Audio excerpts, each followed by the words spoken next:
You know that feeling when the phone rings and your first instinct is to let it go to voicemail? Or when you hear someone knock at the door and instead of answering, you freeze, hoping they'll just disappear? It's a quiet, almost secret sensation many of us experience as we navigate life's later chapters. You're definitely not alone. And no, you're not turning into some grumpy recluse. You're simply aging. And with aging comes something most folks never truly discuss: this subtle, creeping desire to be left alone more often. But here's the often unspoken truth. That feeling is completely normal. Think back to your younger days. Social interaction was seemingly everywhere.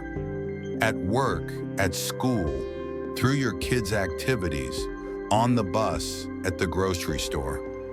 People were constantly around and you grew accustomed to it, perhaps even relied on that constant hum of connection for your energy.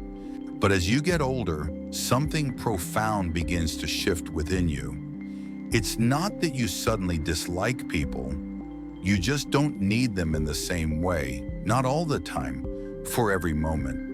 And this isn't selfish, antisocial, or weird.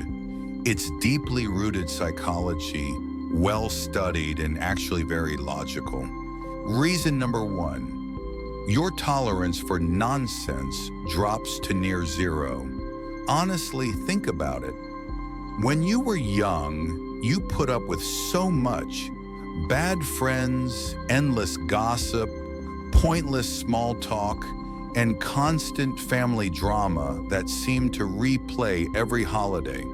You politely entertained the guy who talked about himself for 2 hours without asking you a single question. You often pretended to laugh at jokes that weren't funny. You felt obligated to listen to opinions that made no sense, all just to keep a fragile peace. But as the years accumulate, your patience for that kind of superficiality simply evaporates. You've spent decades dealing with emotional noise, and at some point, your inner self just firmly says, no more. You've earned the right to choose your peace above all else. This isn't an act of cruelty, it's pure self-preservation. You've learned to recognize emotional noise for what it is, and you finally give yourself permission to mute it. This isn't about being difficult. It's about protecting your invaluable energy and your profound sense of well-being. Reason number two: your priorities fundamentally shift. You begin asking yourself entirely different, more profound questions. How much precious energy do I truly have today? Who genuinely makes me feel good when I engage with them? And perhaps most importantly, who consistently drains my spirit? You're no longer chasing fleeting popularity, external approval, or a calendar that's jam-packed with obligatory events. Instead, you're consciously chasing peace. You crave truly meaningful conversations, not superficial chit-chat. You want people who genuinely understand and get you, not just those who tolerate your presence. And if the right resonant people aren't immediately available, you'd much rather sit in comfortable, enriching silence than force a smile through another unfulfilling interaction. This isn't about isolating yourself. It's about discerning what truly nourishes and replenishes your soul. The third reason is deeply emotional and often takes people by surprise.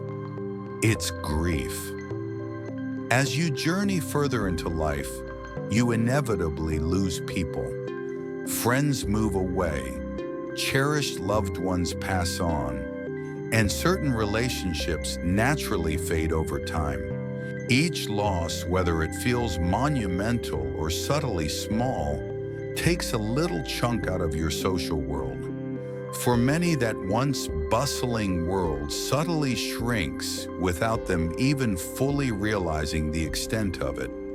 The familiar faces and comforting voices become fewer and farther between. And here's the quiet, often unspoken truth.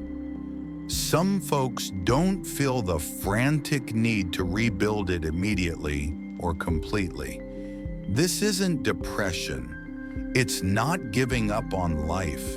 It's simply a deep, profound awareness that time is limited. And with that awareness comes a profound, unwavering focus on quality over mere quantity.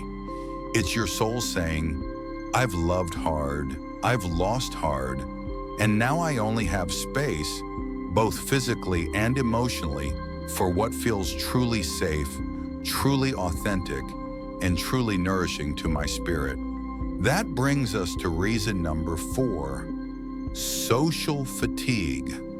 This isn't the kind of tiredness that a quick nap can fix, but a deeper psychological weariness that accumulates over a lifetime of constant social navigation and emotional labor. You've literally spent a lifetime managing diverse personalities, navigating complex group dynamics, accommodating others' needs, mediating conflicts, and constantly entertaining. Over decades, that continuous effort becomes profoundly, deeply exhausting. You simply don't bounce back as quickly from social exertion as you once did. A single 1-hour lunch with someone who talks incessantly can genuinely wipe you out for an entire afternoon. A large family gathering with 3 competing conversations feels like running a mental marathon. And so you consciously stop saying yes to every single invitation or obligation. You deliberately choose rest over duty. You protect your newfound peace like it's sacred, because for your overall well-being, both mental and physical, it truly is. Let me share something most people won't say out loud. Older individuals aren't always lonely. In fact, many are deeply content being alone.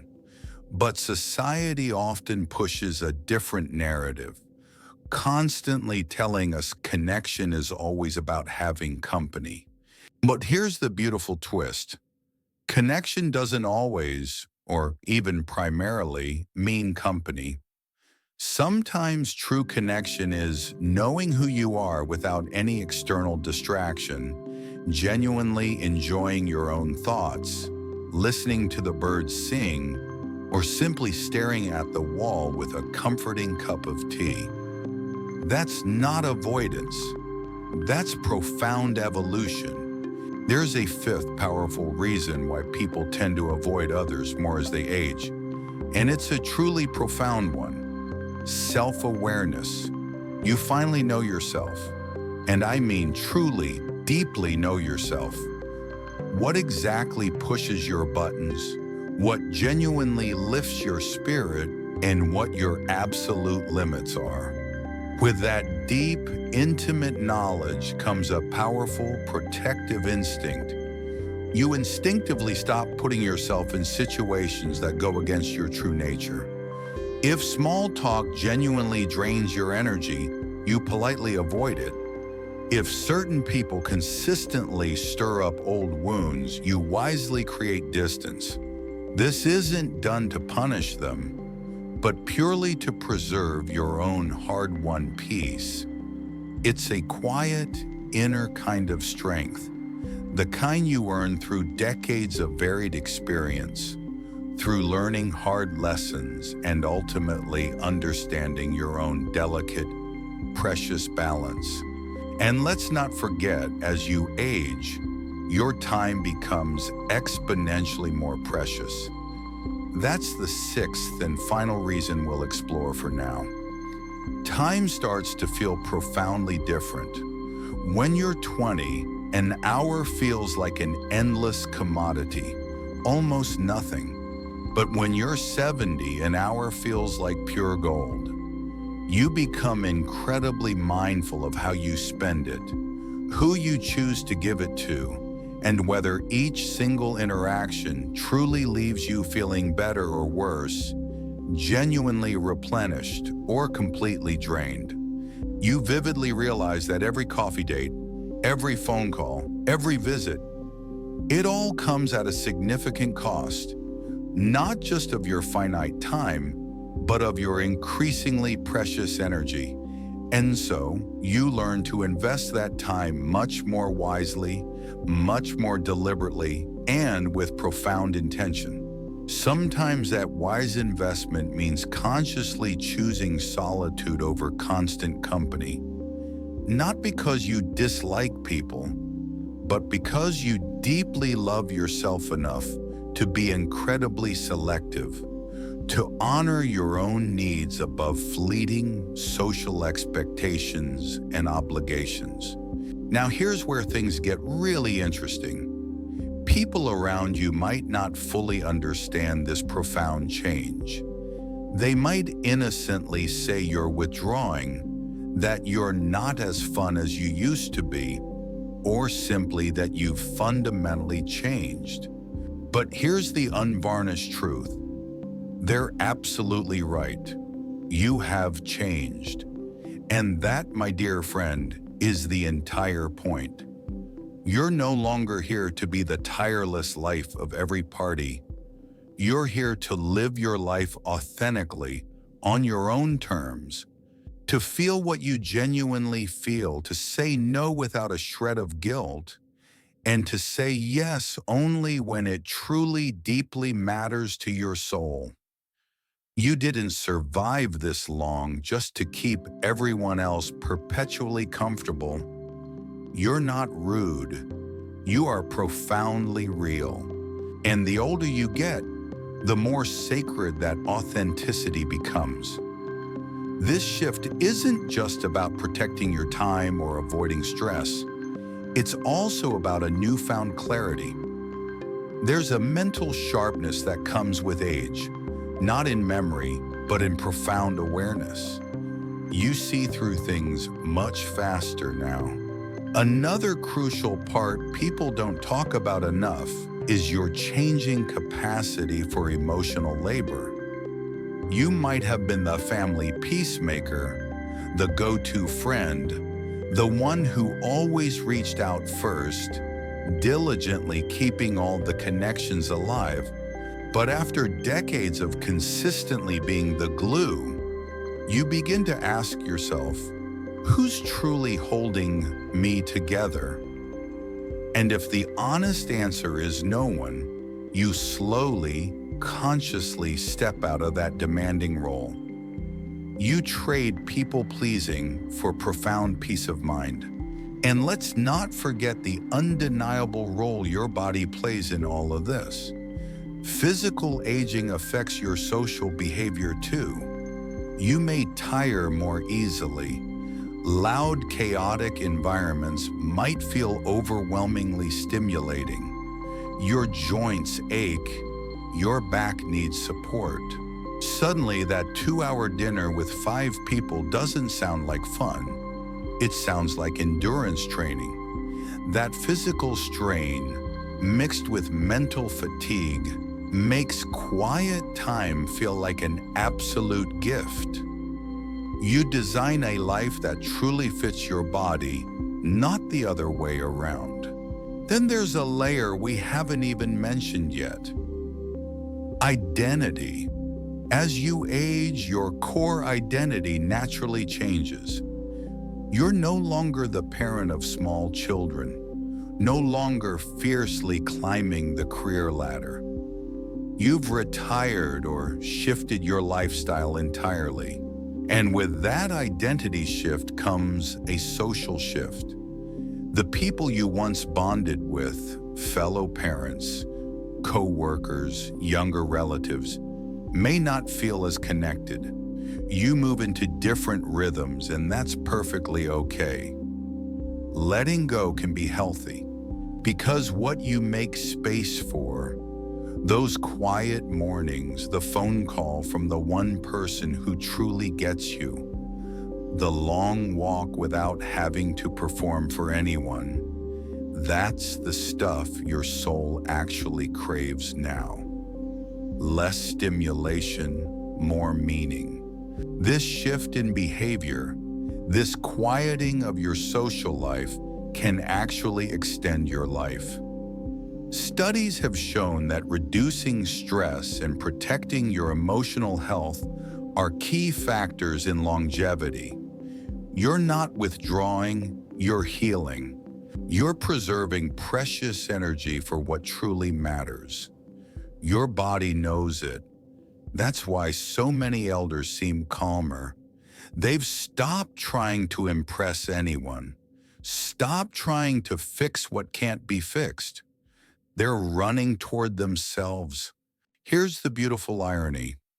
When you finally stop needing people around you all the time, the right ones start showing up. You stop begging for connection, and you start attracting it naturally, effortlessly. You no longer force conversations, they just genuinely happen. You don't schedule companionship, it finds you. And those few precious people who remain, they become truly priceless because they love the quiet version of you, the real version. So, if you're finding yourself more withdrawn lately, more selective, more quiet, please don't panic.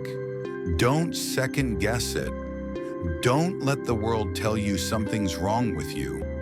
You're not broken. You, my dear, are beautifully blooming. You're peeling away everything that no longer serves your highest good. You're not becoming less social. You're becoming profoundly, authentically more you. And that's a kind of deep joy that simply cannot be faked or manufactured. Maybe your calendar's wonderfully empty this weekend.